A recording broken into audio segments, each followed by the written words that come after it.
sistemas en el metro, elementos policíacos fueron reconocidos por su labor para garantizar la seguridad física y patrimonial de más de 5 millones que a diario utilizamos este sistema de transporte. Veamos.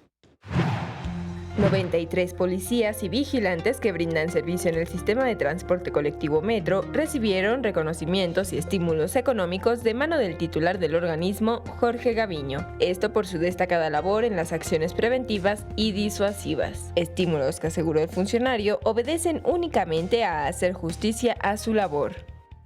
En el Metro, cerca de 15,000 trabajadores. Tenemos que cuidar todos los días más de 1,000 kilómetros lineales de una vía que conduce la electricidad y que hace mover a los trenes. Tenemos que cuidar y proteger las instalaciones de 195 estaciones.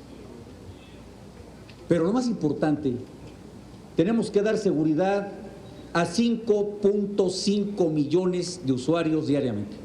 De dicha labor han resultado 90,000 probables infractores remitidos ante el juzgado cívico entre bocineros y vendedores informales. 1,193 han sido presentados ante el Ministerio Público por el delito de robo y 543 por acoso. Nunca antes en la historia, en tan poco tiempo del sistema, se ha llevado tantos infractores, porque estamos haciendo nuestro trabajo.